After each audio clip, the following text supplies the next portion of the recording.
দুর্নীতি দুর্নীতি দুর্নীতি আর কত কি দুর্নীতি দেখতে হবে আমাদের এই রাজ্যে। তবে এবার চাকরি বা শিক্ষা না হলেও একেবারে রেশনের মাল খোলা হাটে বাজারে বিক্রি করতে গিয়ে কিভাবে হাতে নাতে খেলো ধরা খোদ রেশন ডিলার সহ সাগরেদ। দেখুন সেই ঘটনা। এবার গঙ্গাসাগরে খোলা মার্কেটে রেশনের মাল ব্ল্যাকে বিক্রি করার অভিযোগে রেশন ডিলার সহ দুজনকে আটক করল সাগর থানার পুলিশ। রেশন ডিলার হলো দক্ষিণ 24 পরগনা গঙ্গাসাগরের চৌরঙ্গি এলাকার বলাই লালগিরি। চৌরঙ্গি এলাকার একটি মুদিখানা দোকানে রেশনের চাল, ছোলা, আটা সহ অন্যান্য সামগ্রী বিক্রয় করছিলেন সুনীল মণ্ডল নামে এক দোকানদার।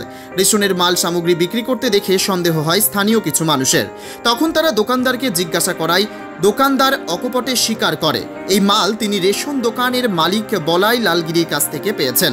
এরপরে স্থানীয় মানুষ জড়ো হলে উত্তেজনা দেখা দেয়। এলাকায় খবর পেয়ে ঘটনাস্থলে আসেন খাদ্য দপ্তরের আধিকারিক। সেখানে মানুষের উত্তেজনা দেখে খবর দেওয়া হয় পুলিশকে। সাগর থানার পুলিশ এসে পরিস্থিতি নিয়ন্ত্রণে করে এবং রেশনের যাবতীয় মালপত্র দোকান থেকে বাজেয়াপ্ত করেন। দক্ষিণ 24 পরগনা থেকে বাবলু প্রামাণিকের রিপোর্ট, HBR নিউজ। কি কি নিয়ে এলে আর কার কাছ থেকে নিয়ে এসেছেন? বলাই লালগিরি উনি কে? ডিলার। কোথাকার, মানে কোন নেতের ডিলার? আচ্ছা, উনি ডিলার। ওনার কাছ থেকে কি নিয়ে এসেছেন? ময়দা 1 বস্তা, ছোলা 1 বস্তা আর চিনি 30 কিলো। উনি কি বিক্রি করেছেন? কত টাকা রেটে কিনলেন?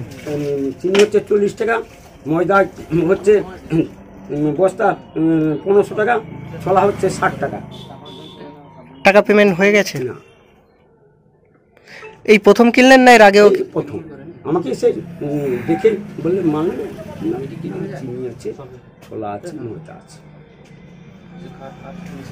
কি নাম আপনার? সুনীল মণ্ডল।